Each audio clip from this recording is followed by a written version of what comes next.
Okay, good evening, everyone. We'll continue with international politics, and uh, we are discussing the system's approach to international politics, and we were discussing in that context Morton Kaplan's model, on Morton Kaplan's systems model that we were discussing. And one model is the first model, the balance of power model, we have completed, and the second model we had started, that is the loose bipolar model. All right. So the consequence of the breakdown of the balance of power, according to Morton Kaplan, the consequence of the breakdown of the balance of power would lead to the emergence of a bipolar system, but it would not be a perfect bipolar system. It would be a loose bipolar system. Right. Hence, what happens in the loose bipolar system, as we have discussed yesterday, that there are two powerful nations, right? And they try to successfully organize their own area of influence. So two powerful nations means world is bipolar, means one would be the communist leader, other would be the leader of the capitalist world. So capitalist world led by US, for example, and socialist world led by earlier the Soviet Union. So they're the two power blocks. They would try to create their own sphere of influence. Okay. For example, US in the Western Europe, that it tried to do, or the Soviet Union in the Eastern Europe, primarily. So two power blocks making an attempt to increase their area of influence. All right. But there is no watertight compartment between these two power blocks. That is what we need to understand. That is why we call it a loose bipolar system. There is no watertight compartment, and the possibility of few group members leaving their original group and joining other group, that possibility would always remain there. All right. Why that possibility is there? Because of internal differences among countries of the world. All right.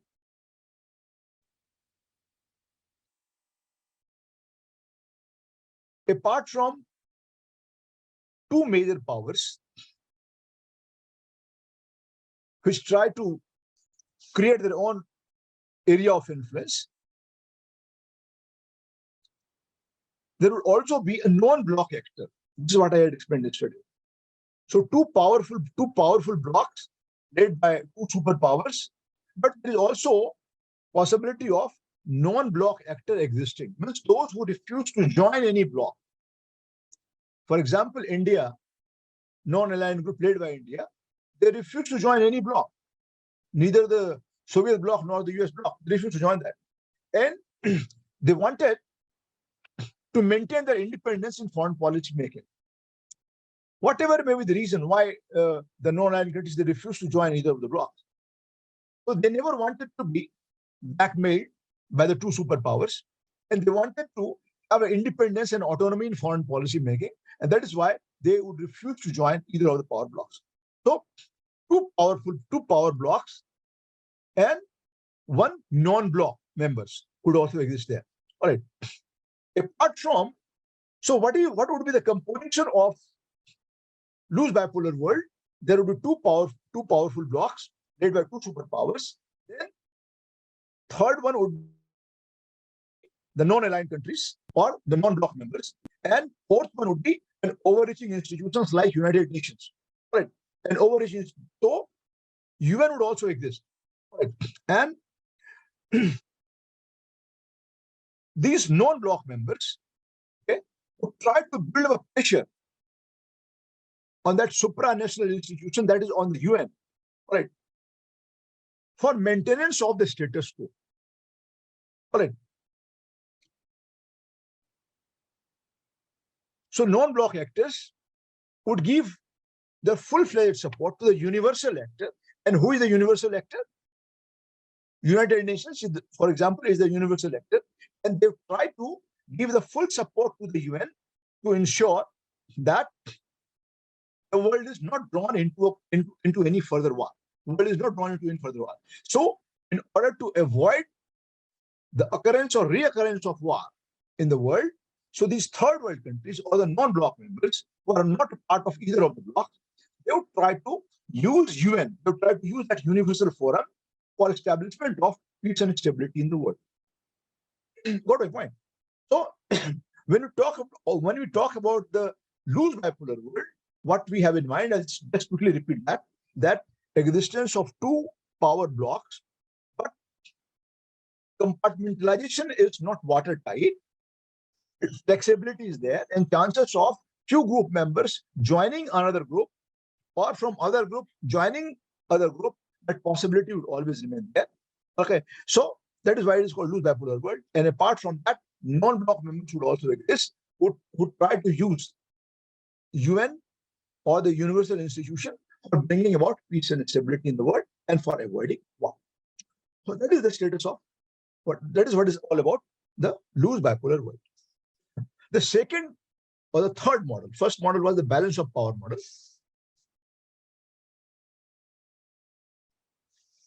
First model was a balance of power model. All right. First model, balance of power model. Second model, loose bipolar model. And third model that we are going to discuss now is tight bipolar system or tight bipolar model. All right. So in tight bipolar system, loose bipolar system gets converted into a tight bipolar system, and then the differences among countries of the group, they get reduced or they get eliminated. So it leads to conversion of loose bipolar model into a tight bipolar model. All right. Now, in the tight bipolar model, two superpowers or two bloc leaders, they are very closely and tightly aligned with the group members. All right. And as you are aware that each bloc is dominated by one superpower, and in tight bipolar model, international organizations like UN, they become very weak. All right, they become very weak, and each bloc member, each superpower, all right, they would try to use that universal institution like the UN in their own favor. That is what we have seen. Both US and Soviet Union enjoying veto power. So all of them tried to use United Nations for their own benefit. All right. Now, so even though international organization is very weak, and in tight bipolar model, there are no neutral blocks or no nations. So in tight bipolar model, the neutral blocks are not there, or neutral countries are not there. All right. And all major decisions regarding international politics or international relations, they would take on the basis of interaction between the two bloc members. So the moment we use the word tight bipolar model, this means world quickly gets divided into a tight bipolar model. All right. And there are no neutral blocks in that. Hence, existence of non-aligned countries in this situation is not there. So that is why I said that the United Nations or the universal institution would become very weak, because both the power blocks, there are no neutral blocks. Okay? It is the neutral blocks, it is the non-bloc members that can strengthen UN or that can strengthen universal organization. But since they do not exist now, all right. So these two power blocks, they would try to use the forum of UN for their own benefit. All right.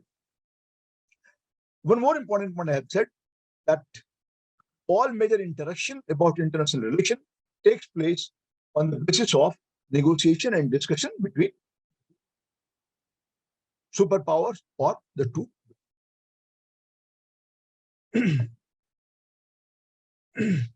So balance of power model, loose bipolar model, tight bipolar model. Now the fourth model, as explained by Kaplan, is the universal system.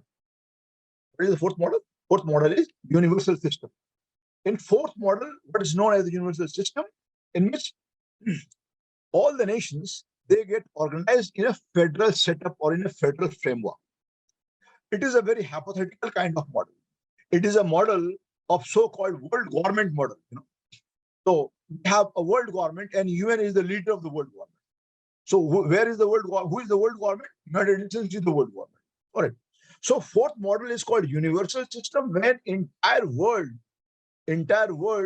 gets governed by United Nations or gets governed by that universal model or that universal system. All right. So in all the countries, they are organized in a federal kind of system. It is a federal work. So like as you have the number of states in India and you have the central government. So central government is the main unit of the federation, and it has got several federating units. Similarly, on the universal model, United Nations would be the centralized unit, and it will have several subsidiary units in the form of different nation states.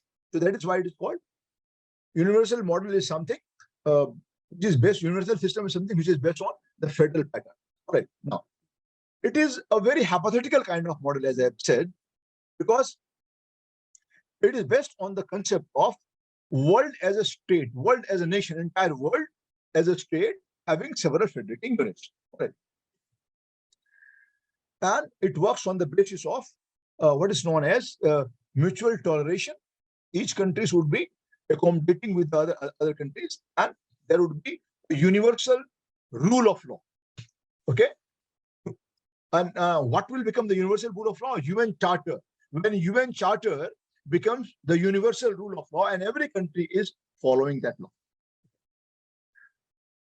I would like to quickly refer here. I would like to draw a parallel between a universal system, which I said is, I've already said it is a hypothetical system. I would like to compare with what we call is the European Union for a moment. Though European Union is a regional kind of forum, regional organization, but it is a huge regional forum, and it involves all European countries, European Union. All right. Now, why I'm comparing universal system with the European Union? There is a reason for that. Because when you talk about the universal system, you are talking about the world government, and you are talking about a sovereign world government. Are you getting a point? You are talking about in universal system, you are talking about a world government in the form of UN, and it has a sovereignty. Now, if we draw a parallel between universal system and what I have said is the European Union, what we find is that European Union have a common foreign policy, they have a common trade policy, they have a common defense policy. All right, they have a common agricultural policy. So they have certain policies in common. All right. Now, apart from different individual countries of Europe having their own embassies in different countries of the world, European Union is an entity on its own, and European Union is having own embassy in different countries of the world. So if Germany is having an embassy in India, okay, if Portugal will be having an embassy in India, or any country, all the European countries, they have individual embassies in India. But apart from that, European Union is also having its own embassy in different countries of the world. Now, why I'm trying to tell you all this is that because European Union is a kind of a sovereign body. Why? Because it is based on the concept of pooling off of sovereignty. So pooling off of sovereignty means the countries, they have surrendered a portion of the sovereignty. When we say they have a common trade policy, they have a common agricultural policy, they have a common defense policy, they have a common security policy, means they have surrendered a portion of their sovereignty to European Union. All right. Not only that, there is a free movement of products, people, and services throughout the European Union. All right. You don't require a visa to travel from one European country to another European country. You don't require a visa. To travel from one European Union country to another European Union country, you don't require a visa. So it is virtually a borderless world. Not only that, there is a European Union Parliament, and in European Union Parliament, different European Union countries, they directly vote. All right. They have a membership of around 750 members. If I remember it correctly, there is 75 members European Union Parliament. Not only that, there is a European Union Court of Justice, and European Union, all the judicial institutions of different European Union states, they must run subsidiary to the European Union Court of Justice. So that is the kind of model which we can think of, which we can imagine when we talk about the universal system. All right. But why did I say that it is a hypothetical model? Because existence of or coming into existence of a universal system, a kind of world government, is not a possibility. It's not a possibility. It is virtually impossible. All right. So that is why we call it hypothetical model. And if at all universal system exists, the universal actor, that the United Nations, for example, will have to be so powerful that it can check the war. All right. What now you have the example is in front of you.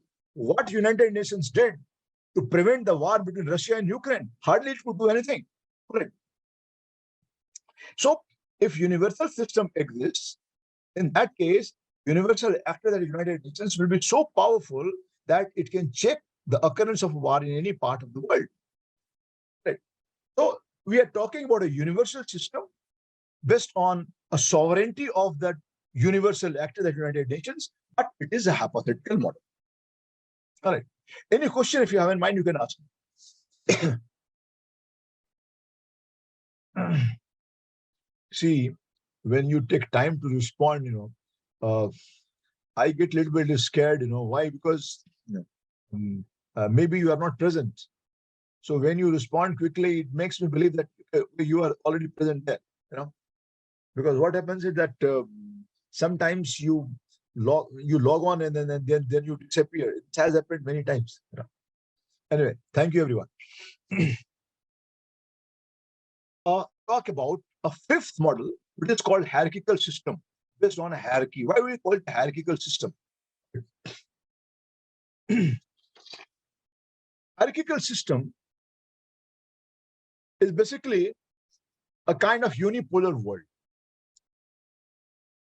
when there is only one superpower. When there is only one superpower and only one hegemonic power, like United States of America.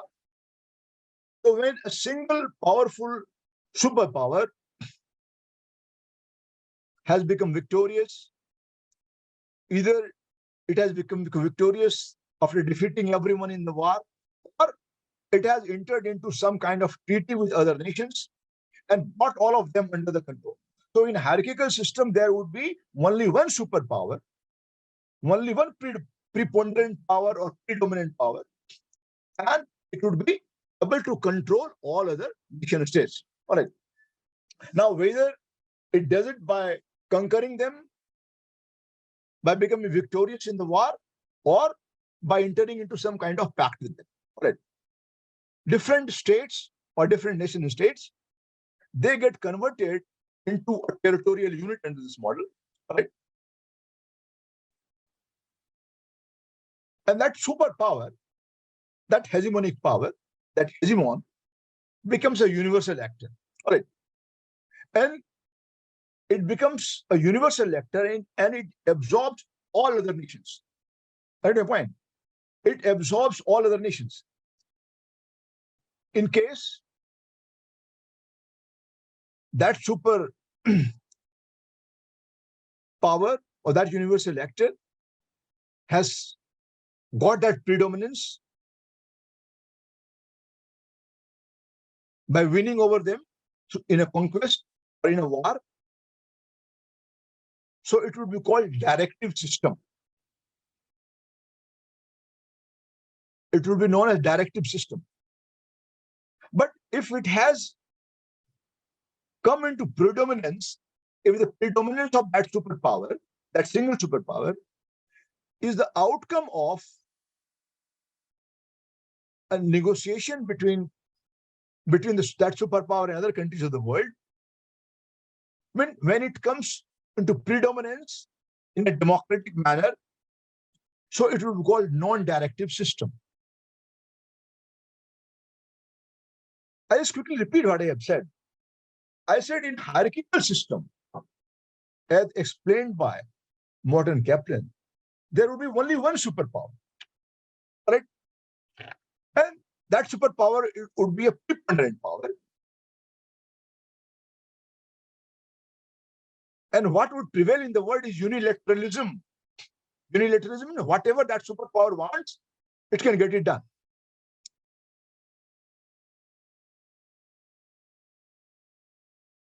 So there would be a hegemonic power like United States of America. When the world gets converted into unipolar world. So then I said the two possibilities of existence of that superpower or that universal actor. One possibility is that it comes into predominance by winning war against all major powers. Or the other possibility is that it would be entering into an agreement with most of the states or all the states and would absorb all of them. So all the small powers that we get, they get completely absorbed by that universal actor. Right. Then I said, if that superpower comes into predominance through war, it would be known as the directive system. And if it comes into predominance in a democratic manner by entering into an alliance or pact with the rest of the countries, it will be known as non-directive system. So you can have a directive system and you can have a non-directive system under that hierarchical system. So hierarchical system is about, why it is called hierarchical system? Because all other powers, they get completely absorbed. They become a part of that hierarchy. And in that hierarchy, there is only one superpower. Then we have another model, fixed model, as explained by Morton Kaplan. It is called unit veto system. What is it? Is known as unit veto system. Now, unit veto system, this kind of model has been projected by Kaplan, known as the unit veto system. This kind of model could exist in a situation of multipolarity in the world. When the world becomes multipolar, as the world is now, right now. So sixth model, as projected by Kaplan, is known as the unit veto system, and under the system, there exists multipolarity in the world. And in multipolarity of the world, each state is equally powerful. In a in the concept of multipolarity, as explained by Morton Kaplan, he says that in a system of multipolarity, each nation is equally powerful. No, each nation is equally powerful when thought. Example we can give when you say that each nation is equally powerful means there is a possibility that each nation is possessing nuclear weapons. When each nation is possessing nuclear weapons, or we can also say when all the nations, they have some kind of what is known as the S4, they all have control over some kind of a missile system like S-400 missile system. So when there is a parity of power, when there is a parity of power, when all the powers are equally powerful means when all the countries are either we can say is that all the countries they occupy nuclear weapons.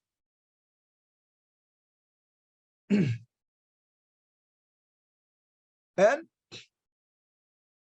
there is a threat of one. Everybody is threatened by every other country.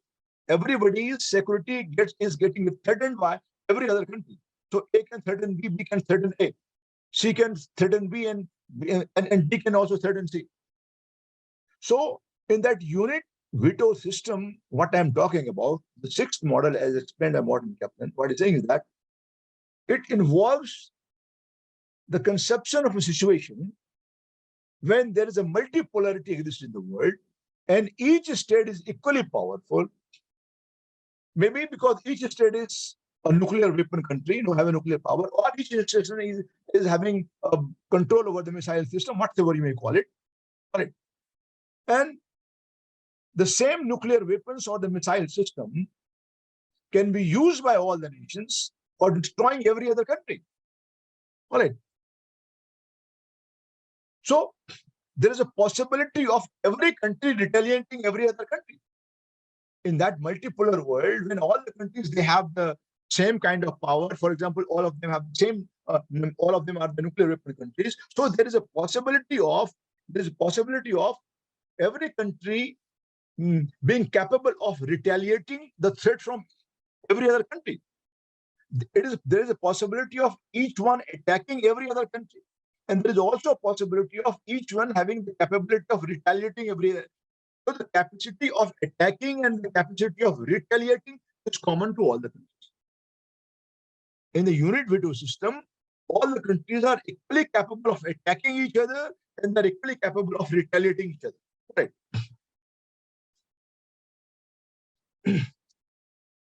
So this is the sixth model. So they are equally capable of destroying each other and they're equally capable of attacking each other. All right, retaliating each other. So these are the 6 different models which has been explained by Kaplan. Okay. And on that basis, he's trying to explain international relation. International relation has been explained by Morton Kaplan based on these models, the 6 models which Morton Kaplan has given. Clear? Now, any question if you have, you can ask in between. All right. After giving 6 models, in order to make the systems model complete at a later stage, so at stage 1, he gave only 6 models, but at a later stage, he added 4 other models in his existing 6 models. So basically, 10 models. It became 10 models. Initially, he gave 6 models, but later on, based on his experience and working of international politics, he suggested 4 additional models of international relation. 6 models we have already discussed, and 4 additional models was given by Kaplan. Now we'll take 4 additional models as given by Morton Kaplan.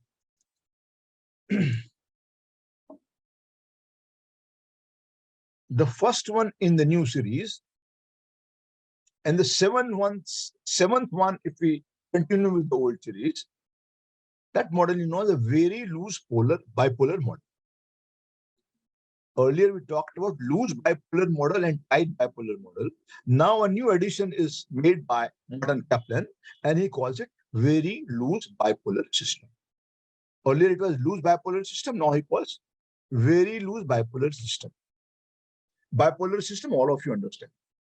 Now, it is very loose. Why it is very loose? Let me explain that.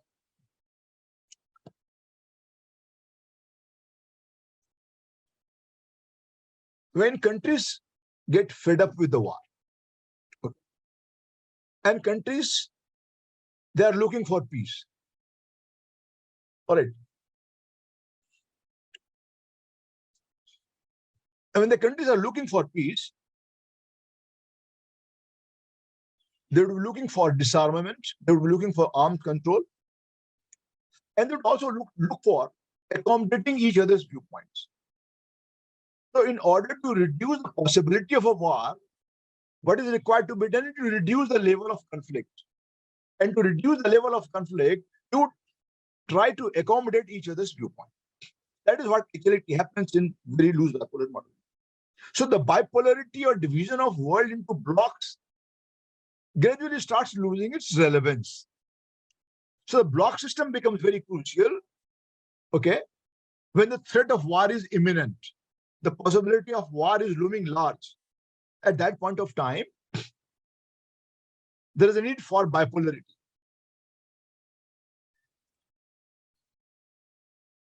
But under the loose bipolar system, very loose bipolar system, what happens is that the countries have become fed of war, and they have tried to accommodate each other's viewpoint.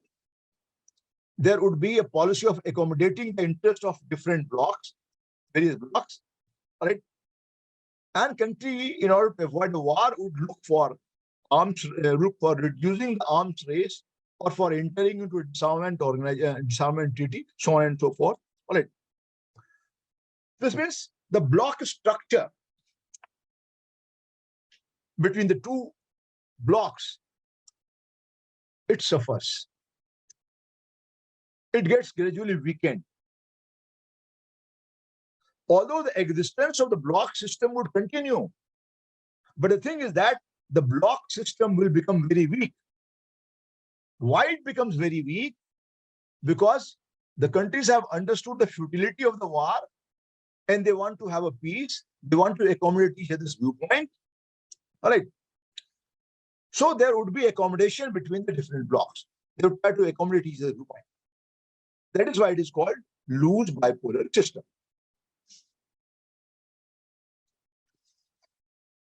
Any doubt?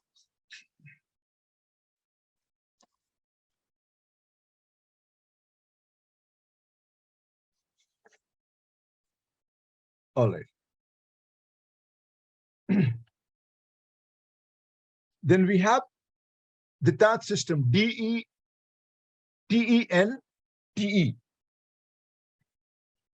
This is the second model in the new series given by modern captain. All right.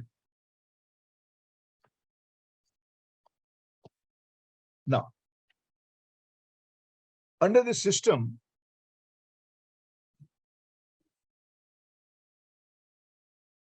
when one particular block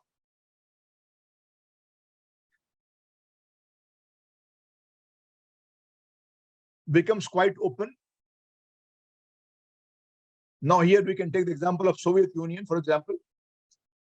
When one particular block, for example, Soviet bloc becomes very open, becomes less aggressive, becomes more accommodative, all right?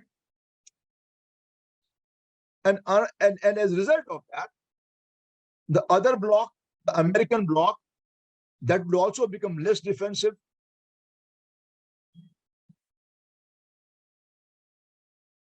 Both would compete with each other,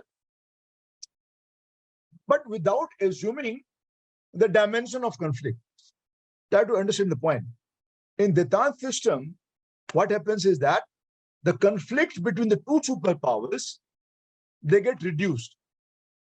They are not eliminated, but they get reduced. Right. So when one superpower becomes quite open, becomes less aggressive, becomes more accommodative, leading to another superpower following the same kind of line. All right.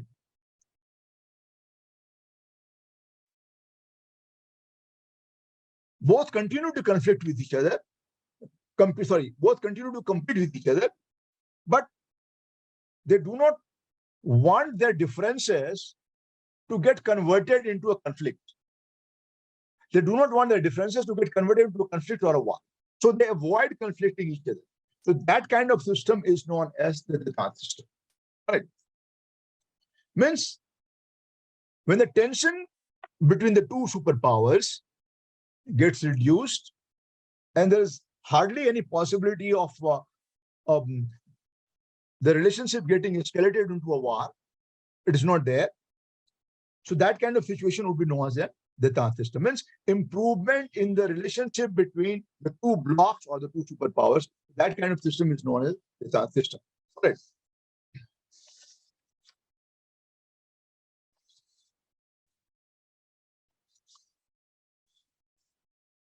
The next model, what is given by Morton Kaplan again, third in the new series, it is called unstable block system. Unstable block system. Unstable block system would be a situation when a tension between the two superpowers, say for example, US and the Soviet Union, right, would increase. Under unstable block system, in the Detente system, the conflict between they become more accommodative and the conflict between them gets reduced. But in the unstable block system, tension between the US and the Soviet Union, for example, would be increased, and two countries would become highly suspicious of each other. They would start suspecting each other. All right. And there wouldn't be any possibility of any agreement between them regarding arms control or arms reduction. And areas of conflict between the two would get increased. All right. So when the possibility of, for example, Cold War turning into a hot war becomes imminent, okay, when the possibility of a Cold War turning into a hot war becomes imminent, okay, and there is no agreement between them, between the two superpowers regarding disarmament or arms control, right? And areas of conflict would increase between the two. In such a kind of situation,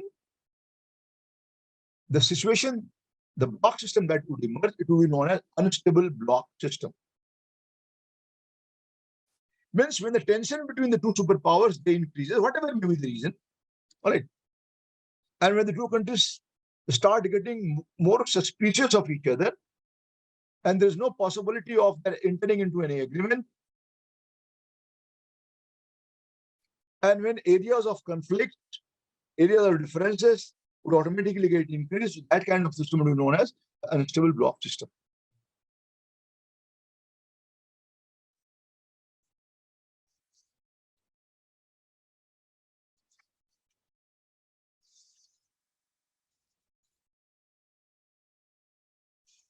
And the fourth new model,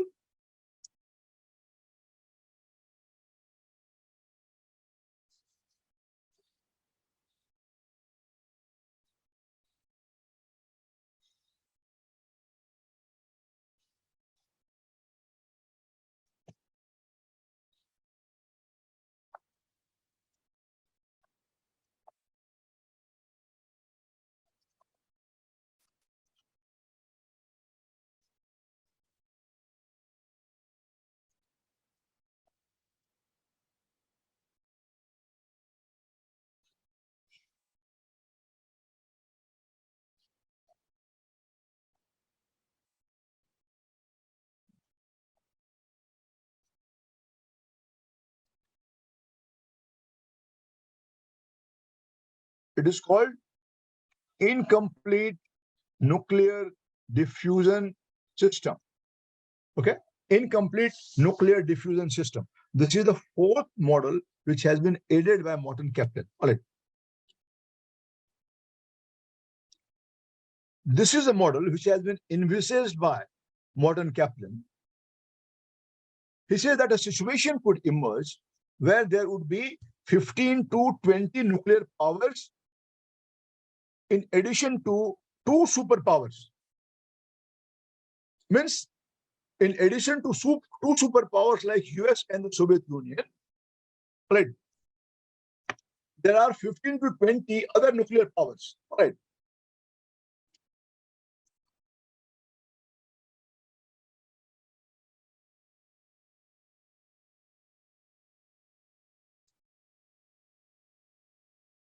In such a kind of system, what is known as the incomplete nuclear diffusion system,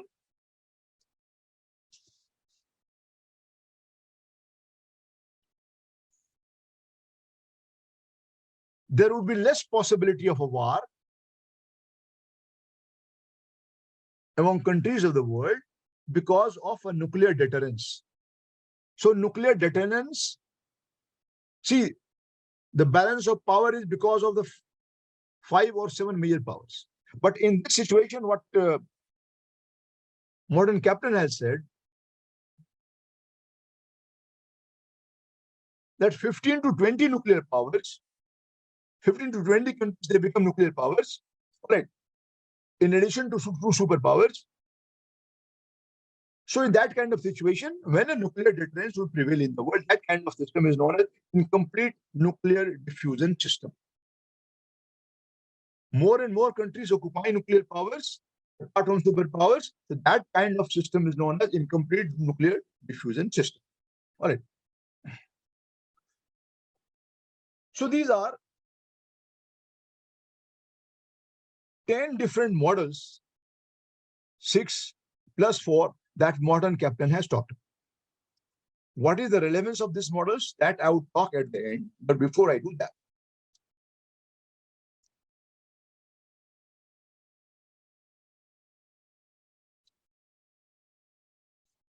The three more models has been given by Columbus and Wolf. I would like to write the name here. And that model is also a very interesting model.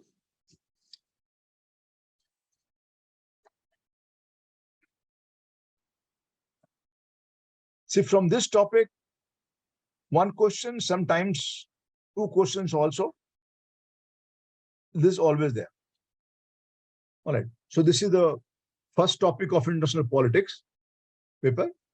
All right, paper 2. And one question is bound to be there because it's the first. From first topic, you will always get a question. Paper 1, paper 2, you will always get a question on that. All right.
Columbus, Columbus, Columbus, and Wolf.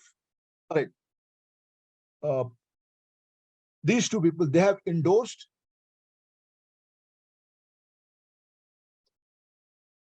I'll answer the question. Just let me complete this, then I'll take your question, Rajesh. Columbus and Wolf. All right.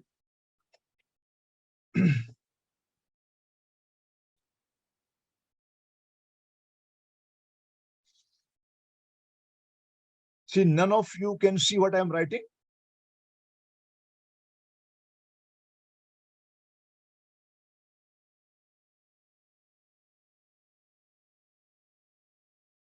See, whatever I have written so far, you have not been able to see. None of you have been able to see.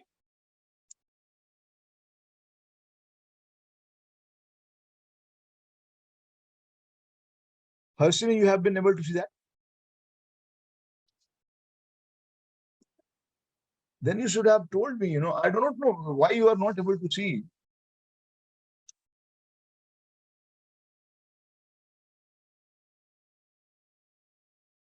I don't know. Just let me check.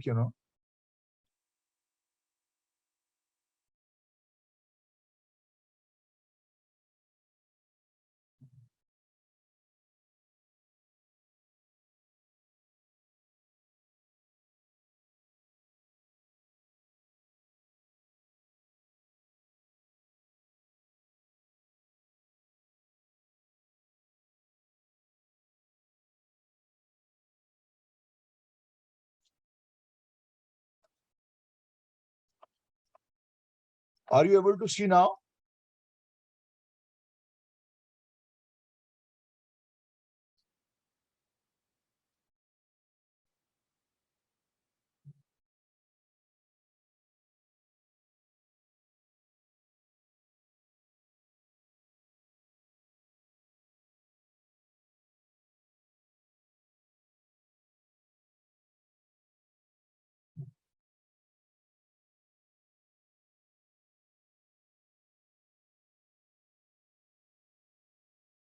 Are you able to see now? Still not?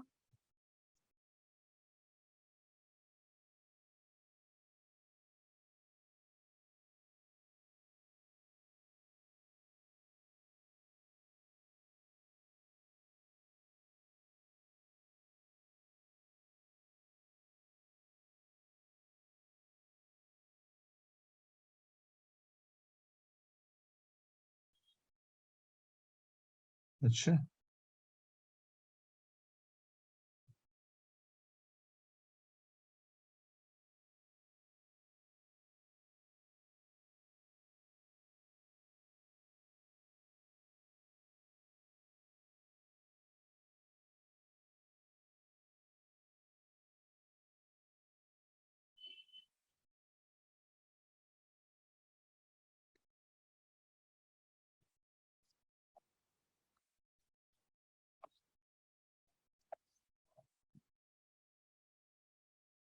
Are you able to see now?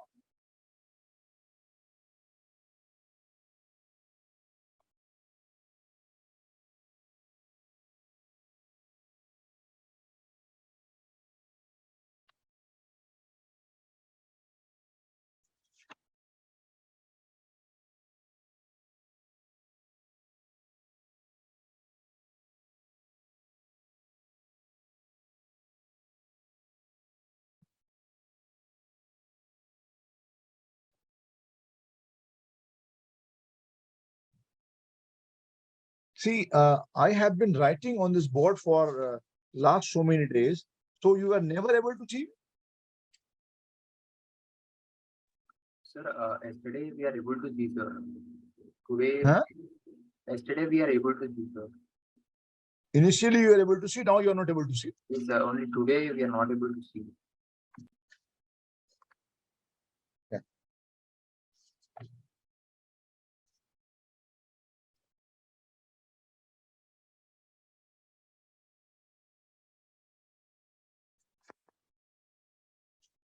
I don't know.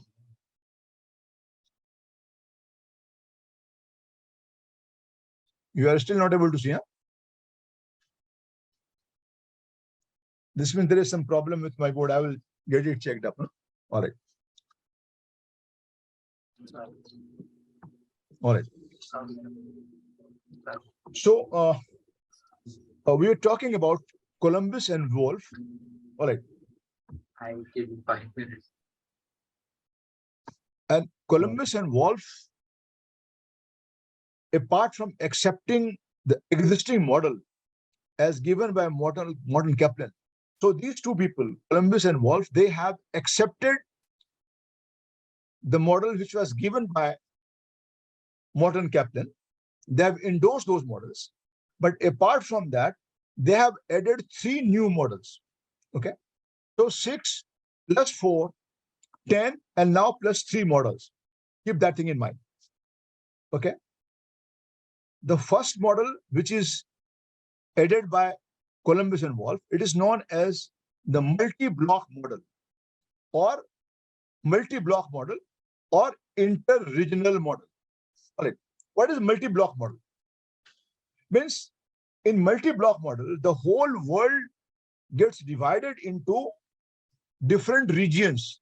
You can say West Asia, South Asia, North America, so on and so forth. Organization of African region, Latin American region. So in multi-block model, the world gets divided into 5 or 7 exclusive sphere of influence. Mean in that region, okay, each region would be controlled by one superpower. So the world would get divided into 5 or 7 exclusive regions, and each region getting dominated by one superpower. So each of the superpower, each of these spheres would be controlled by one major superpower, right? And this would give rise to what is known as a multipolar world.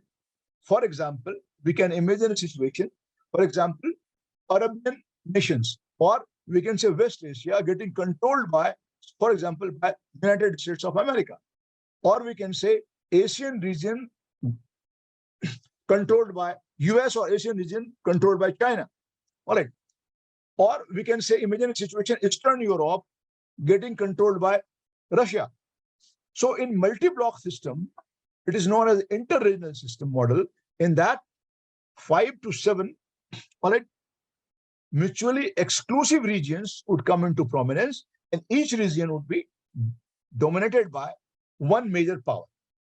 And that major power, so basically, that major power. So in this question, in this kind of model, it is not that only 2 superpowers are there.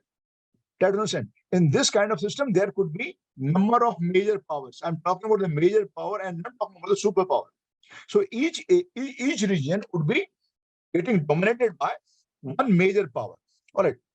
And this would give rise to a multipolar world. So multi-block model is nothing but a kind of multipolar world. All right.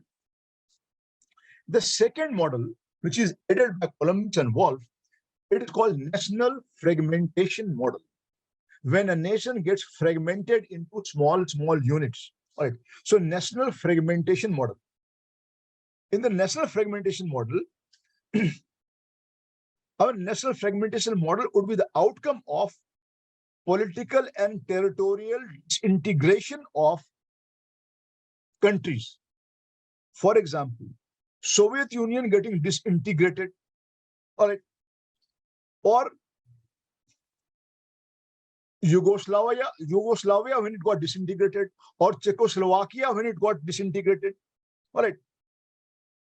Means when a country gets disintegrated, gets divided and subdivided into different countries, small countries, all right. Means when federation becomes very loose. So national fragmentation model will be the outcome of a political and territorial fragmentation, or territorial and political and territorial disintegration. I've given you some examples. All right. This could also be because of ethnic or tribal or separatist movement within a region. For example, Nagas have been talking about Nagaland. They call it Nagalim. Okay. So if, for example, if that hypothetical situation, if that happens, all right, if Nagaland becomes independent, for example, there is no possibility, but just to make you understand that. All right.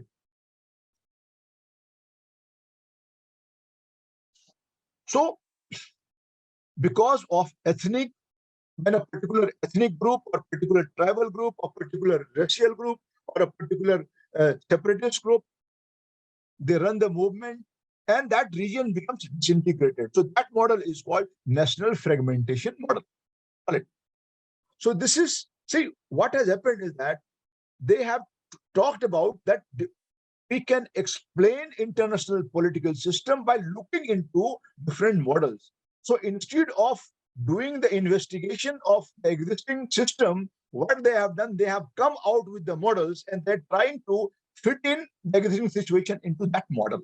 All right. And the third model, as given by Morton Kaplan and given by Columbus and Wolff, third model is called post-nuclear war model.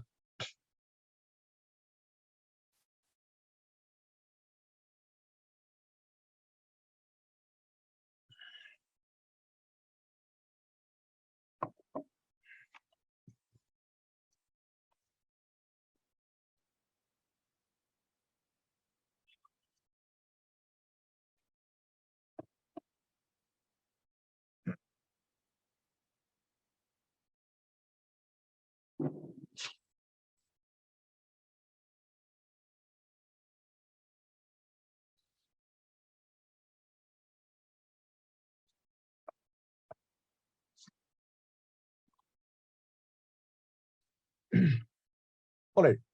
So the last one is called post-nuclear war model. So Columbus and Wolff are imagining a situation in case the nuclear war happens, in case nuclear war gets escalated. So what would happen after that? So this is called post-nuclear war model.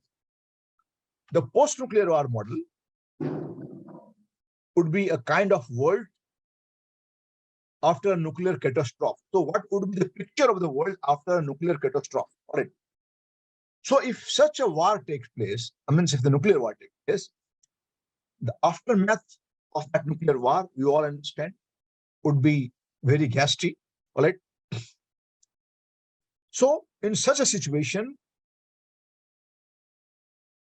we are talking of a situation after the nuclear escalation of the nuclear war. So after the nuclear destruction takes place, what would be the situation? All right. So according to Columbus and Wolff, in such a situation, only the region, only those powers, only those regions, only those regimes which are tyrannical. A tyrannical regime means a regime in China, a regime in North Korea. All right.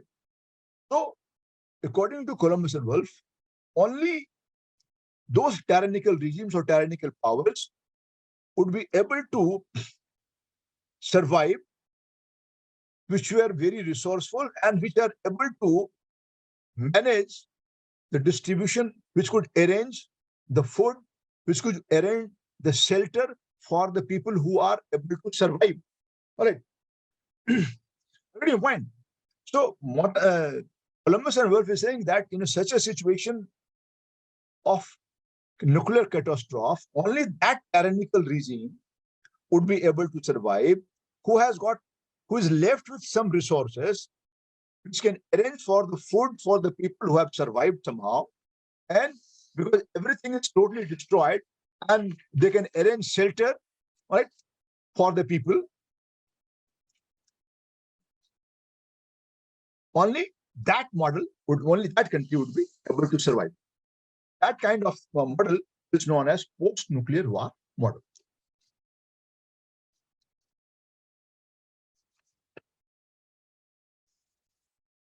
So only that power which has got some resources left with them can arrange food for the people, can arrange shelter for the people, could arrange to provide medical facilities to the survivors. All right. Only that kind of power could survive in that one. All right. So because a new order has to be created after that chaotic condition, and only that power, that kind of power will be able to manage the situation. So this is all about Morton Kaplan's systems model. If you have still any questions, you can ask me. Otherwise, we'll evaluate the Morton Kaplan's model, how far this model is realistic, what are the problems with this model. So we'll discuss them one by one.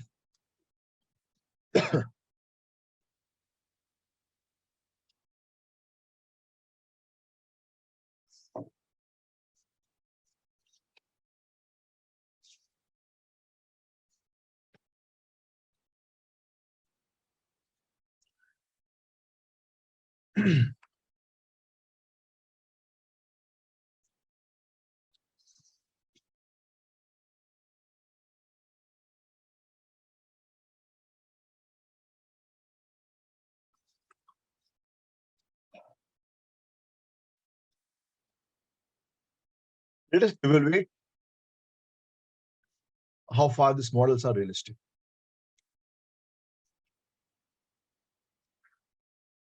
Critics have refused to accept the workability of this Kaplan's model and to say that this Morton Kaplan's different model would be successful in explaining the international relation, international politics. It would be an exaggeration. Why? Because none of the models are complete. What do you mean? So you can find a situation which can well be explained on the basis of 3 or 4 models together. But none of the models are perfect enough to explain the situation in its entirety.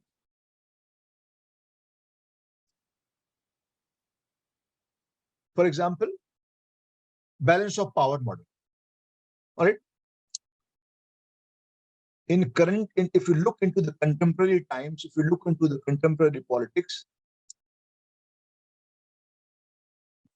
where is the relevance of balance of power?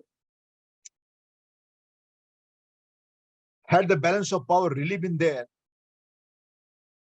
Russia would not have attacked Ukraine. Or had balance of power really been there, US or NATO countries would have been able to take action against Russia, which they're talking about.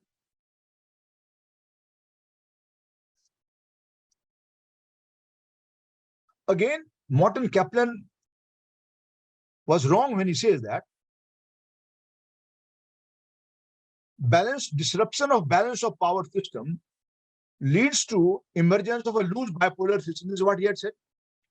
You would agree with me? Now let us try to verify this fact.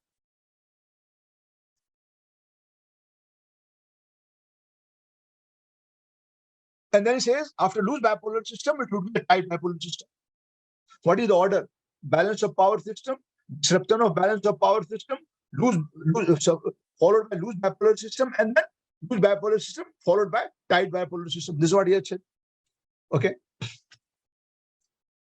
If you look into whatever happened in the world after the Second World War, after post 1945, okay, post 1945, the world got divided into two power blocks, Soviet bloc and the US bloc. And what was existent at that point of time was a tight bipolar model, tight bipolarity. All right. On the one hand, led by Soviet Union, the Warsaw Pact, on the other hand, led by US, the NATO. So what followed after the Second World War was a bipolar world led by two superpowers, which was watertight compartment. All right.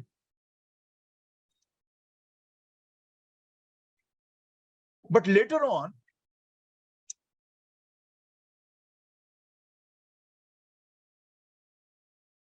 during 60s, so that model continued from 45 in 50s till late 50s, it continued. But in 60s, what happened is that loose bipolar model, sorry, this tight bipolar model got converted into the loose bipolar model when several countries, they left the group.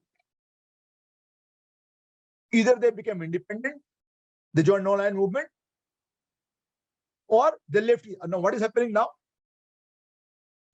Most of the countries who were a part of the Soviet bloc and later on the part of the Russian bloc, they have left that bloc and they have now joined, either they have joined the NATO pact or they are in the process of joining.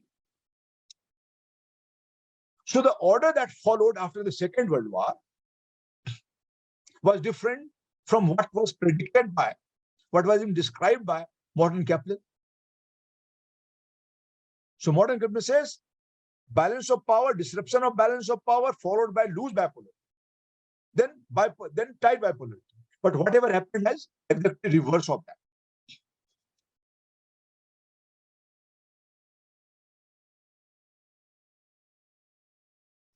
Morton Kaplan also failed to predict. He is not talking about that in his model. What? That in 1991, early 90s,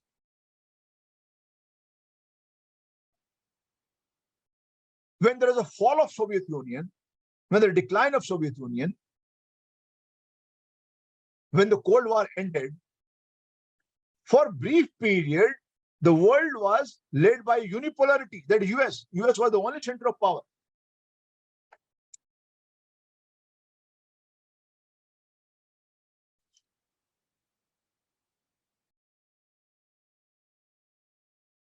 You could say that Morton Kaplan is talking about the hierarchical model.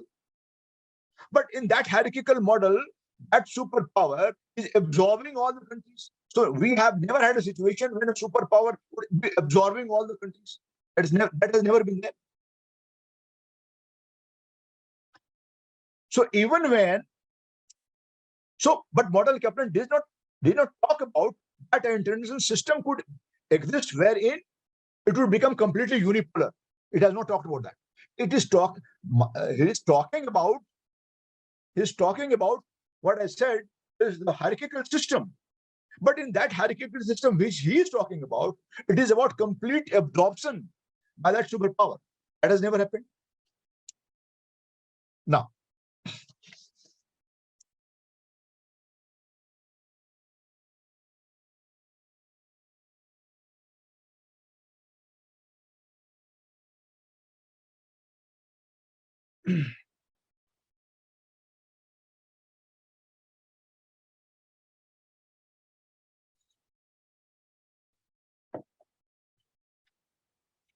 four hypothetical models which was added by Morton Kaplan relative stage, they are completely hypothetical. And there is no chance of that model getting replicated at any point of time. I have already told you about the hierarchical system. That hierarchical model can completely be disrupted. Then we talk about the universal system. There is no chance of, it is completely hypothetical. There is no chance of existence of a universal system. Why? Because UN, without sovereignty, UN can never become really powerful so that it would become a universal actor or predominant actor. There's no possibility of that. UN doesn't even have its own force. It is dependent on other countries or the peacekeeping force. So if there is a need for sending some UN peacekeeping force, so it would all the countries, they would be contributing their force. What would constitute the peacekeeping force that UN would say? So UN doesn't even have its own force. So existence of a universal model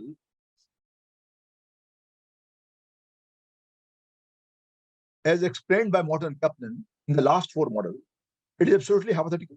UN can never become so powerful. No chance of that.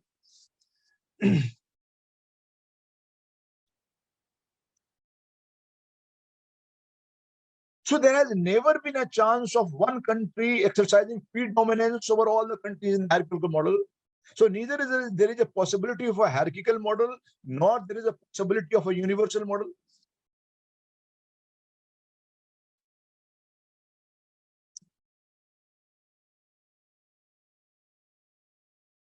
There is a international politics expert, Hedley Bull, Hedleybull. I'm not writing it because it doesn't make any sense. So Hedley Bull says that these models which Morton Kaplan is talking about is nothing more than just an intellectual exercise, nothing more than that. These models are nothing but an intellectual exercise, nothing more than that. Then one more important point I would like to mention here when we are criticizing Morton Kaplan.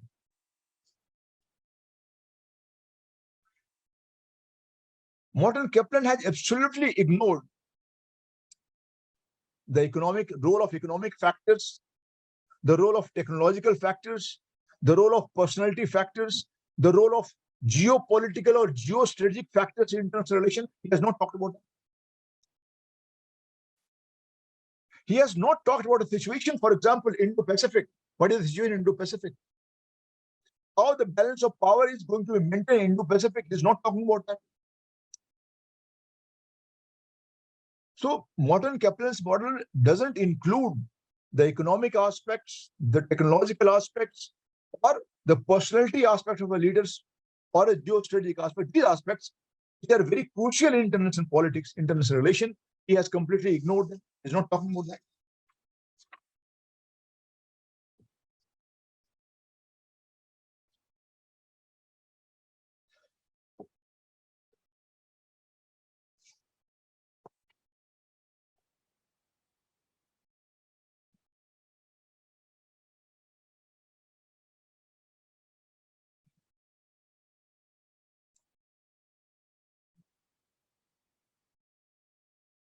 So the classification that he has made, Morton Kaplan has made about international relations into 6 systems initially is completely arbitrary. One can very easily increase the number of orders from 6 orders to 10 orders or 15 orders. Looking into the existent situation in different parts of the world, even you could increase the number of models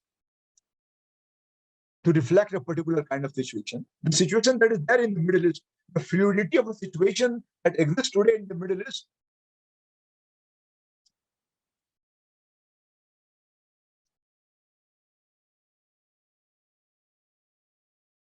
Now, how US has clubbed together all major Arabian powers, what is known as Arabian NATO now, against Iran.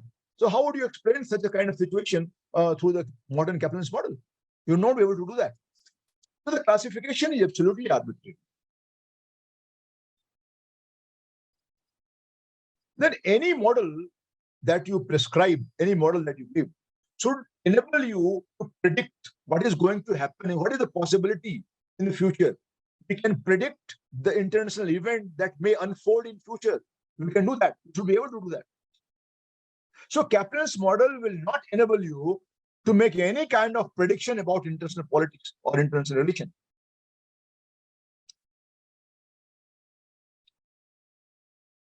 Of course, it can be considered as a useful model for study of international politics, but these are not the perfect models. Based on that, you will not be able to create a theory of international politics. That is not possible. All right, so that is all about the modern capitalist model. So with this topic, we are through with the first topic, in which we have talked about the different models, in which talked about the different models so far as modern capitalist model is concerned, and the different approach to the study of international politics. Idealist approach, realist approach, Marxian approach, functionalist approach, systems approach. All right. Any question, if you have in mind, you can ask me.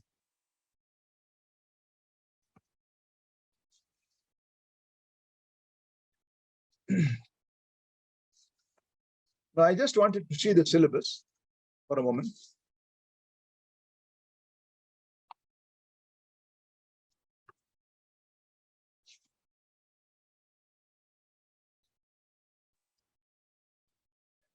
So in international politics, the first topic, idealist, realist, Marxist, functionalist, and systems theory, that we are through. Now I'm taking the second topic in international politics, that is key concepts in international relation. In that, we'll discuss national interest, security, power, balance of power, deterrence, transnational actors, collective security, world capitalist economy, and globalization. Globalization would be common because globalization appears at 3 different places. So once I will start globalization, I will be doing the entire thing. All right.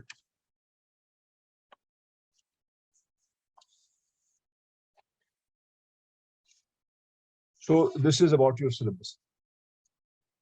Now, we start with the concept of international politics, and the first concept that we need to discuss in theory of international politics is national interest. Right.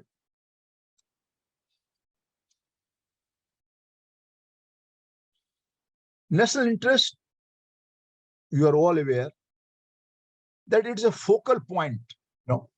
When you talk about the foreign policy of a country, when you talk about a relationship of one country with another country.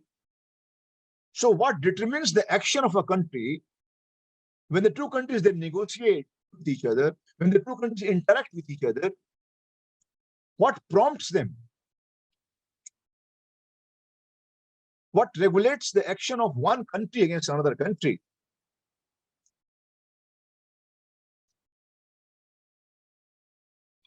Is the concept of national interest. What is the national interest of a country at any particular point of time? Because national interest is a very dynamic concept. So the best way to explain the foreign policy of a country is by looking into the national interest of that country.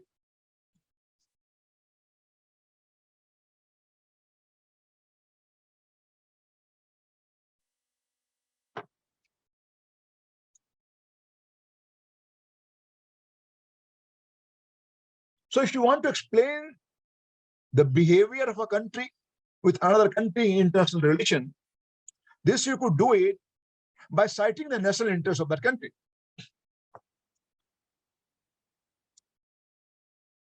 For example,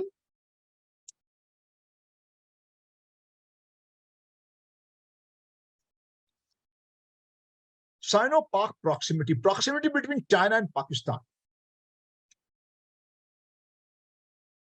What is the reason? That Pakistan wants to weaken India, China wants to weaken India. So why they have come together? They have come together to weaken India.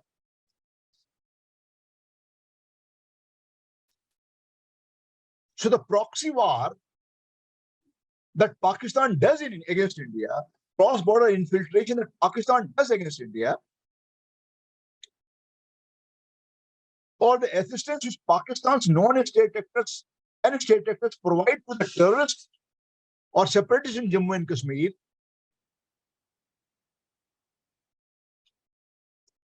is primarily on account of what Pakistan would claim its national interest. Because Pakistan and China's national interest is weakening India. Because India is a swing state, India is a rising power. So both Pakistan and China want that India's interests should remain. India should not be able to look beyond the border.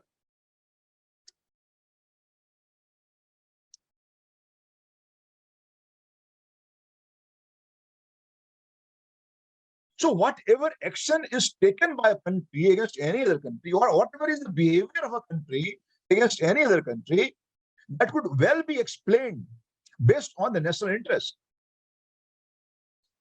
Another example, why the voting pattern. See, India and China, they are rivals. We understand that. But look into the voting pattern on the issue of Ukraine, on the issue of Russia's attack on Ukraine in the UN. Both the voting pattern of both India and China has been the same. Both have always abstained from voting. Why? Because they do not want to upset Russia. Neither China wants to upset Russia, nor India wants to upset Russia.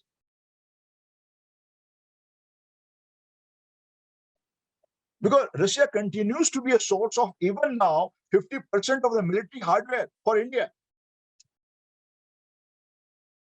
So we cannot compromise our relationship. We cannot offend Russia beyond a point. We cannot do that. Because that is in your national interest. When you import oil from Russia, you are getting oil at a price 25% lesser than the other price. You are getting 25% discount when you import oil from Russia.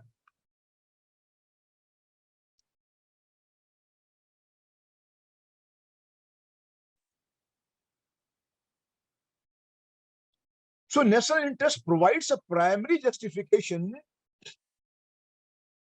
of any state's action. It is a very key concept of foreign policy.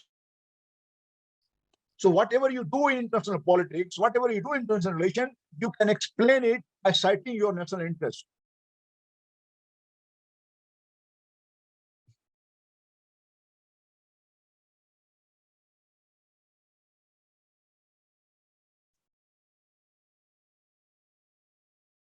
Donald Trump, when he became the president, he started withdrawing from the world.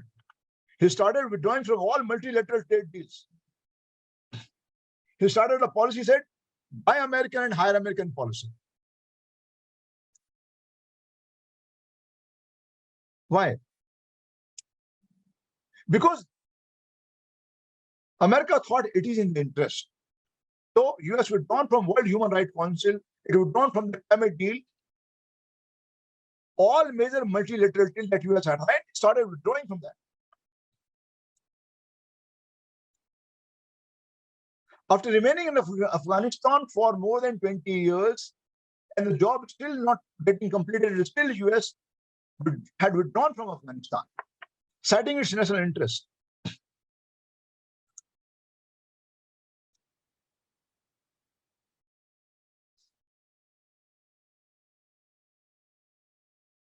Morgenthau says, Hans Morgenthau, talking about national interest, he said that as long as the structure of the world is organized based on the nation-state system, Morgenthau says, as long as the world is organized based on the nation-state system, national interest would continue to remain paramount factor in international politics. Means national interest is the last word in world politics. Whatever a country does, it cites its national interest.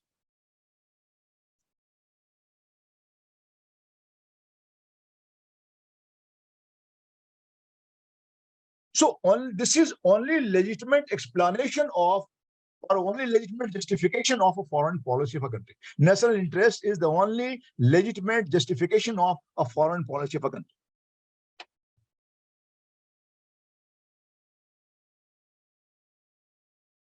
Now, what constitutes the national interest of a particular country? This would be determined by what are the core values. What are the core values of a country? What are the core values of a nation state? So what is the national interest of China? What is the national interest of India? What is the national interest of America? That would be determined by the core values. For example, US would always claim, that spreading democracy in the world in the national interest of United States of America.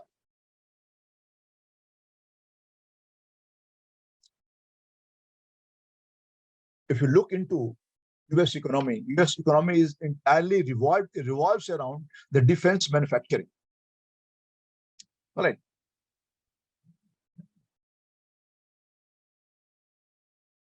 So if US is a great military power and great economic power, when Russia attacks Ukraine, instead of diffusing the war-like situation, US wanted to aggravate the war. Why? Because it wanted to create a sense of helplessness among the European countries, that Russia can attack Europe also, because it increased the arms sales from US to Europe.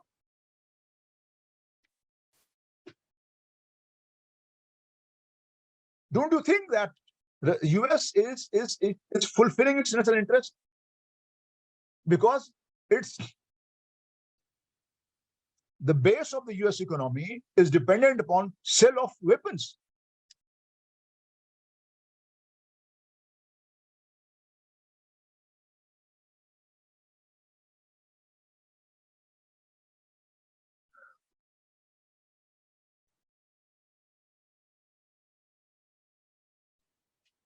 Palmer Stone,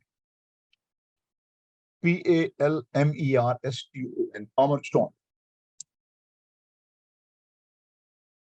says no eternal allies, no eternal enemies, only eternal is country's national interest. Palmerston says no eternal allies, no eternal enemies, and what is eternal is the national interest of a country. But it is very difficult to define what the national interest is all about.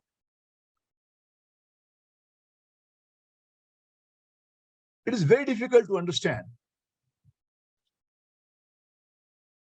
how different countries, they justify their action on the basis of national interest. To give an example, Russian attack on Ukraine, the mass killing of civilians because of the attack. Now, can you justify it? Russia would justify it. Russia would say that Russia was getting encircled by NATO. Russia was getting encircled by NATO and European Union. Almost all Russian allies have either joined NATO or they're in the process of joining NATO.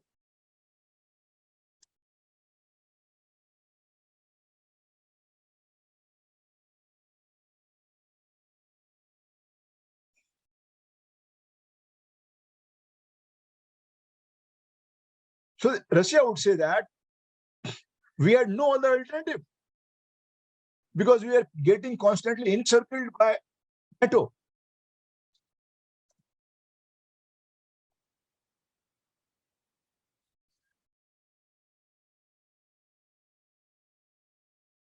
See, almost all the wars that took place in the world, when Napoleon had run a campaign against Russia, he justified it in the name of the national interest.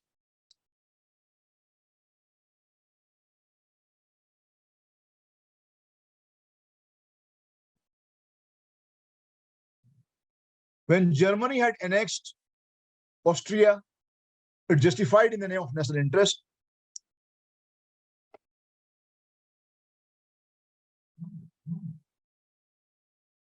Pakistan always trying to destabilize India,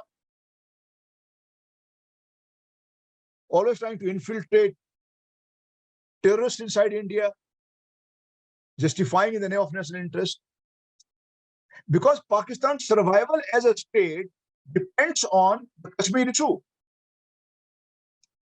No party would be able to remain in power in Pakistan without the bogey of Kashmir issue. We are all aware of that.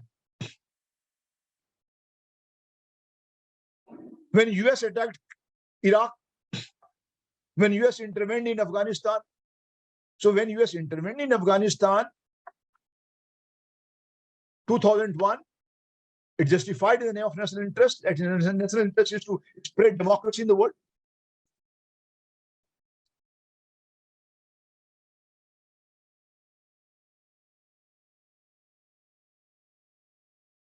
Job was still not over. US had withdrawn from Afghanistan, leaving Afghani people in lurch. India had invested more than $3 billion in Afghanistan. All investment gone in drain. US left Afghanistan in lurch. US left India in lurch. Again, justifying it in the name of national interest. So when you intervene, you justify the name of national interest. When you withdraw, you justify it in the name of national interest. As simple as that.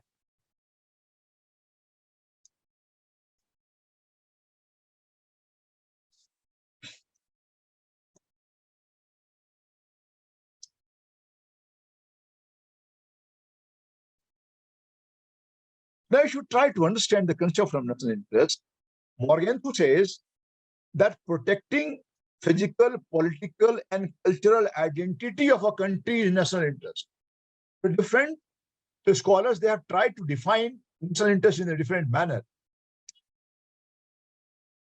I'm not going into all those details, it is not required here, but 2-3 main points I would like to mention here before we go deeper into the root of the concept.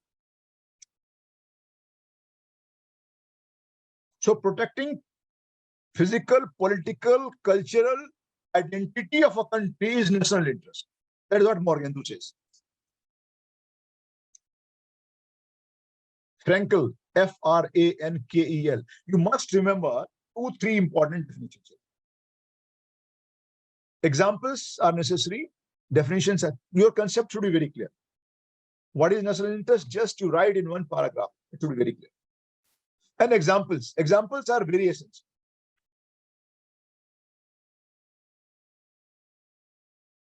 Frankel, talking about national interest, said that it is the aspirational aspect of a country. It is a vision of the country. What is a country's vision? What are a country's aspiration? For example, India wants to become a $5 trillion economy. So that is the national interest of India. That is the vision of a $5 trillion economy.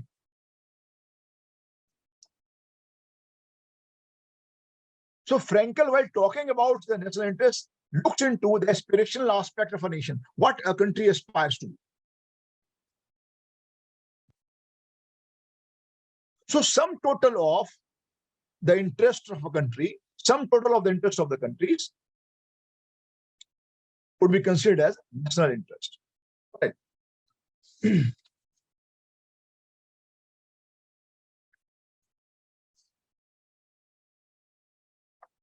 Talking about national interest, George Washington, the first president of United States of America, first US president, he says, I'm just repeating what he had said to quote George Washington. And sometimes they can give you this quotation and ask you to explain. No nation, howsoever lofty its ideals and howsoever genuine its desire to abide by those ideals may be. He says, no nation, howsoever lofty its ideal may be, and howsoever genuine its desire to abide by those ideas may be,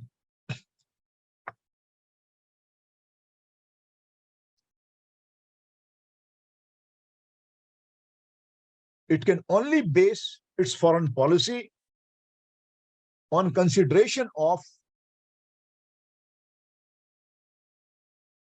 its national interest. Means there can be no other consideration, no other idealism, no other philosophy other than national interest would be the base of its foreign policy, other than national interest.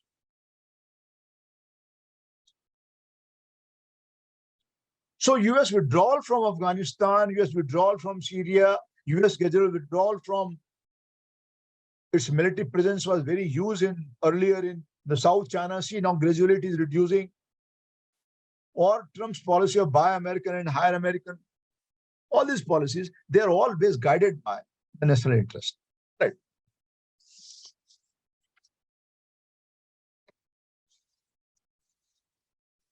So national interest is basically a core of the foreign policy of a country. Right. It is something which can never be ignored.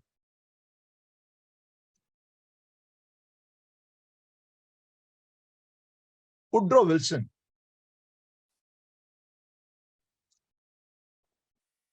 is one of the rare idealists, philosophers, Woodrow Wilson,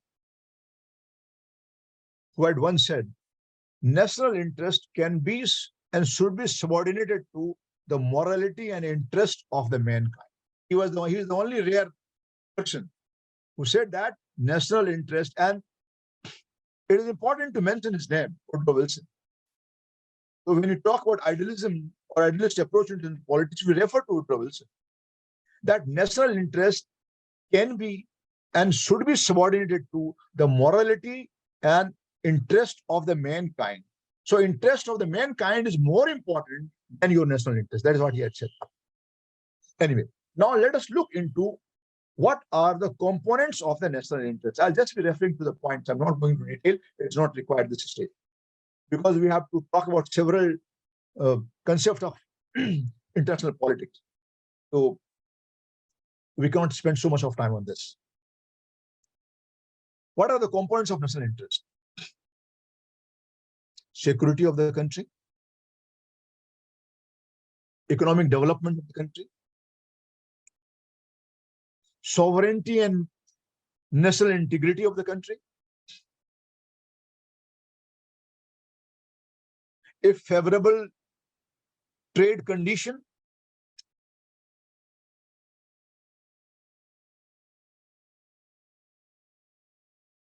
strengthening of international organization,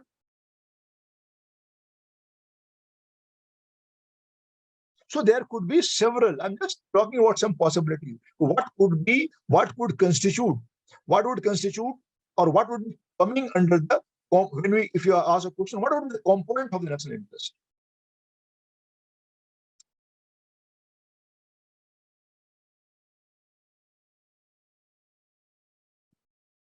These are the common things which you find. Security is a matter of national interest for every country. Economic development is a matter of national interest for every country. Sovereignty and national integrity, territorial integrity is a matter of national interest for every country. Favorable trade condition is something which is there for every country.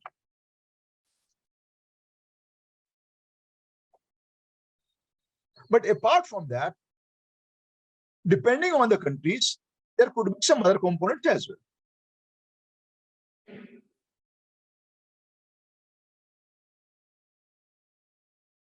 For example, when India started after becoming independent, both Soviet Union and US wanted India to join the project. Both Soviet Union and US wanted India to be joining the bloc. India refused to join either of the blocs and started an online movement.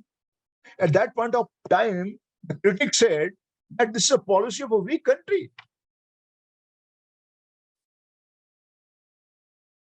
But nobody could understand that a weak power like India, which is economically completely shattered, militarily very weak, if such country had the guts of opposing both US, saying no to both US and Soviet Union at that point of time, and charting out an independent course of action for itself, is not a symbol of weakness, it is a symbol of strength. Because that suited India at that point of time.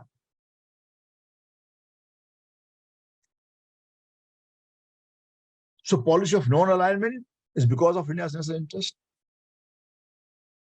Make in India program, come and make in India program because of India's interest.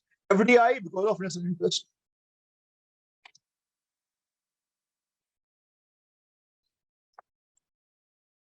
The two major components of national interest. See, there would be different classification. So quickly, I will be referring to all those classifications because this is a theory. All right. So, but you can get a very straight picture from this. So, by writing few lines and by citing some examples, you can score good marks if the question is asked from this topic. The vital components and the non-vital components of the national interest. The first category is vital and the non-vital component of the national interest. Vital components on those which involve survival and identity of a nation. Those components on which survival and identity of the nation depends. So we put them under the category of vital national interest or vital components. For example, on which your survival, on your physical identity, political identity, or cultural identity exists. So that would be called vital component of the national interest.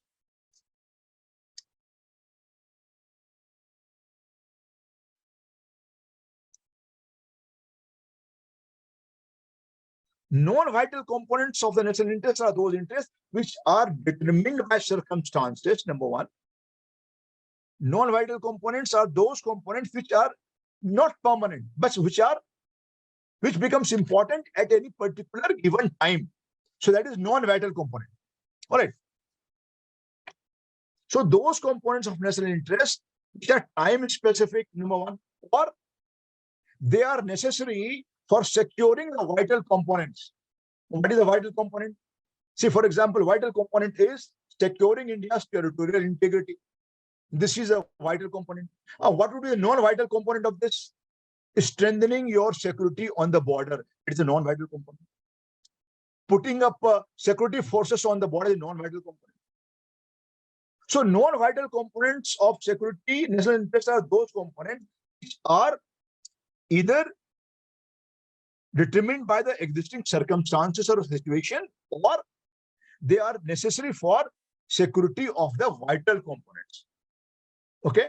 Means for securing your physical identity, for securing your territorial sovereignty, what do you require? To give an example, India's border on China. All right? Now,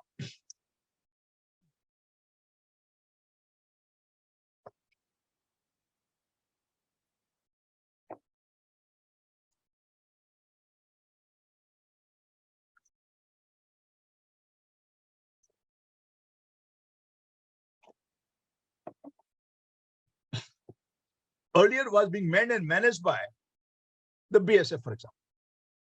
Now, later on, when managing became so much a serious challenge for us, so a special force was created, Mountain Strike Force, MSF, to man and specifically for the Chinese border. So what I'm trying to tell you is that you need to understand the difference between vital and non-vital component. So non-vital components are either determined by the circumstances, they are not permanent, or those which are necessary for security of the existing vital components. Then the other classification could be primary interest and the secondary interest.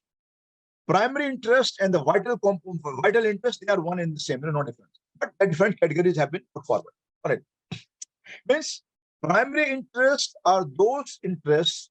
Primary interest means primary national interest. Primary national interests are those national interests in respect of which no nation could make any compromise under any circumstances. So again, physical identity, political identity, cultural identity, okay, which has to be defended at all costs. So that would be coming under what is known as the primary interest. Right.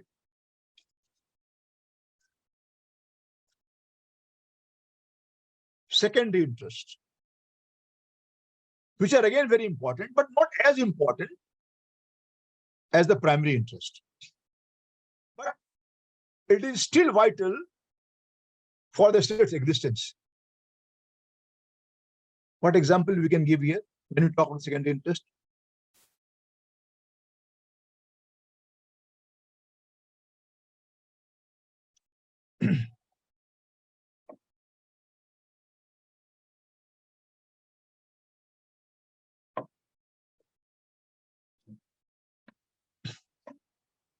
By and large, yes, Pradeep, you're right.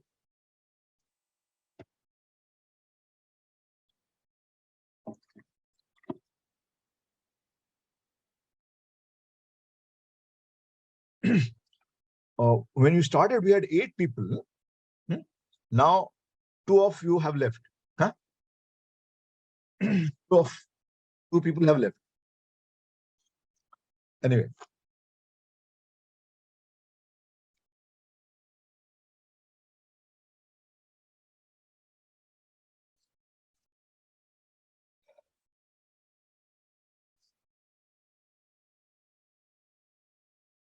For example, I was giving an example of the secondary interest. Protecting citizens abroad, Indian citizens working abroad, their interests have to be secured, their interests have to be protected. Or Indian diplomats working abroad, they must get diplomatic immunity. So in getting diplomatic immunity for the staff which are working in different embassies, different countries of the world, so that could be coming under the category of secondary interest. Then there is other category, what is called permanent interest and variable interest.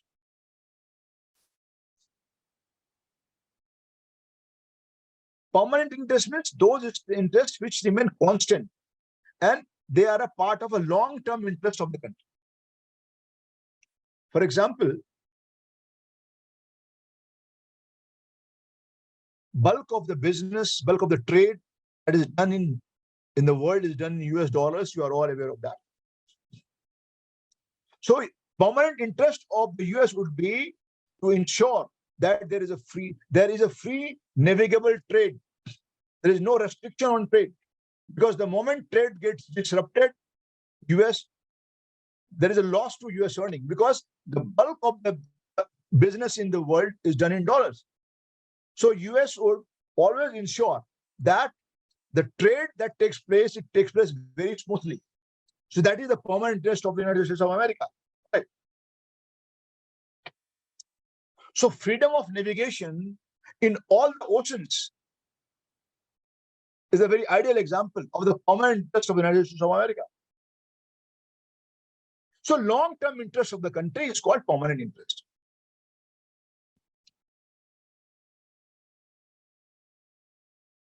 Then there is a variable interest.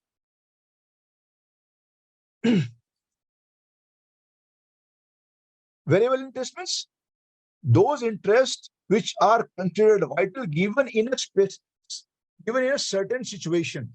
For example, in a situation of war between Ukraine and Russia, okay? In such a situation, because variable interest means which would vary from time to time. That is why it is called variable. Right? So those interests which are vital only under certain specific circumstances or a specific situation. All right. We call them variable interest. So permanent interest, variable interest.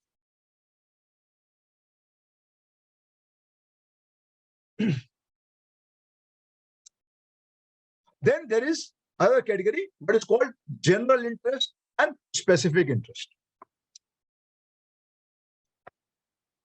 When an interest of a nation applies to large number of countries, large number of nations. For example, making world terror free. So when interest of a nation applies to large number of nations,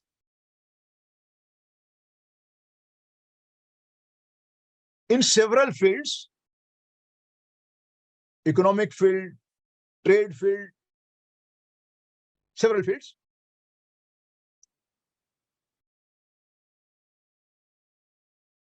that would be called general interest. I will repeat this point. General interest of a nation applies to large number of nations.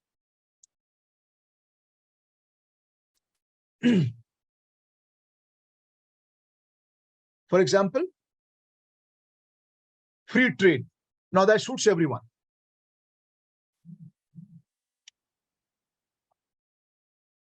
international peace. That suits everyone. Arms control, disarmament suits everyone. Avoidance of war suits everyone.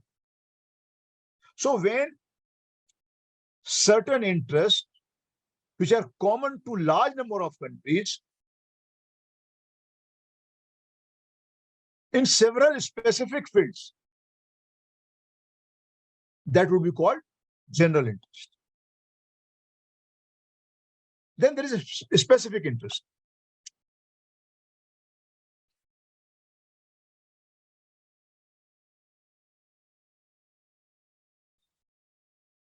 When particular interest is specific to a group of countries, when a particular interest is specific to a group of countries, for example, establishment of new international economic order,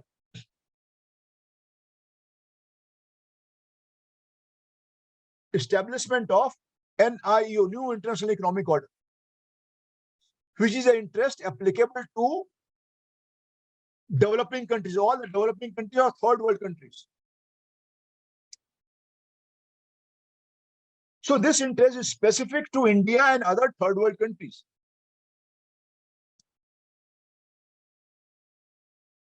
So that would be called specific interest. With general interest and specific interest.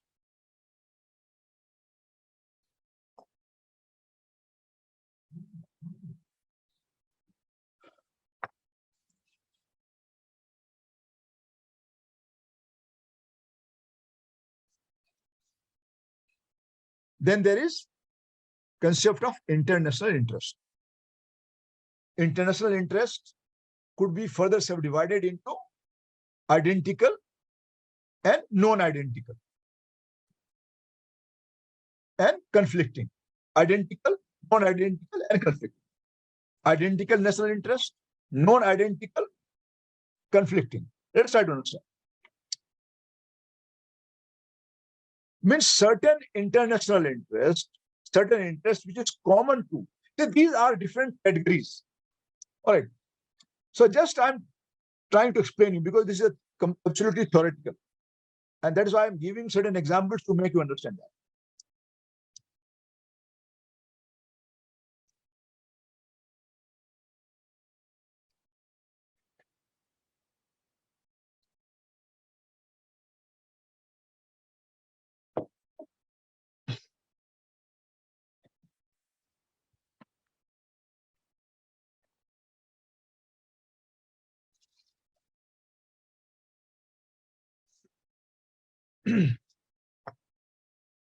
So we're talking about international interest, and in that, identical international interest means interest which is common to a large number of nations or large number of states. We call them identical, right?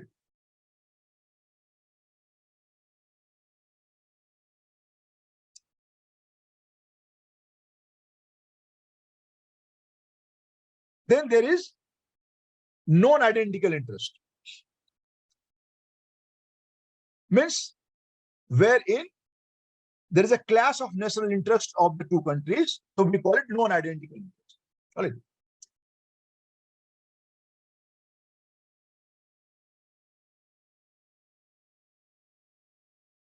Then there is complementary interest.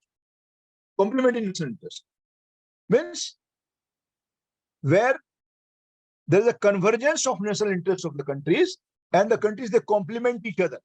All right. For example, fight against global warming, fight against global terrorism.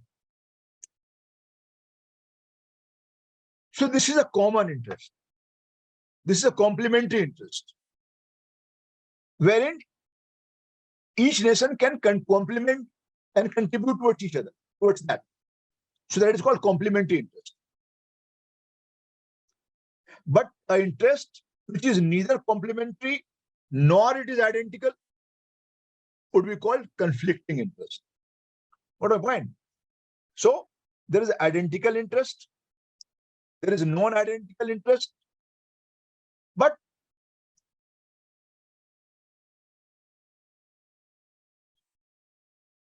there is complementary interest as well, where we can complement each other. We can support each other. So I give an example of a global warming, fight against global warming, or fight against global terrorism, so on and so forth. Or somehow ensuring some countries coming together, trying to convince Russia, to stop the war, because it is impacting the economy and every country is getting impacted. So stopping the war would be a complementary interest. But an interest which is neither complementary nor it is identical, that would be called conflicting interest. Right.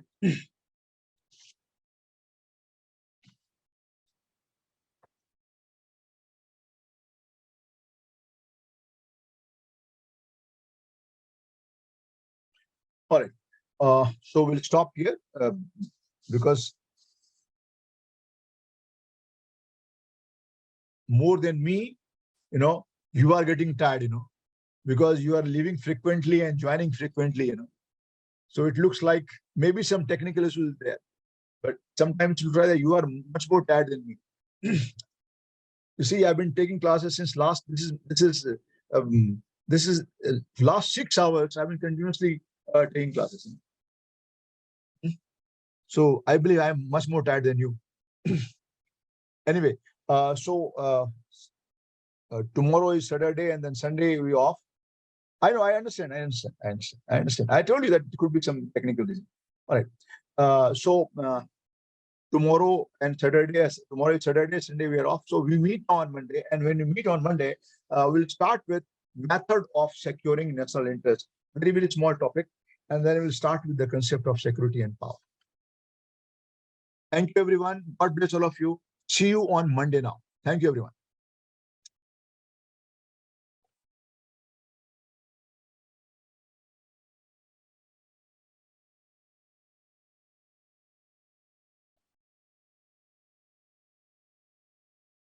All right. Thank you, everyone. God bless all of you once again.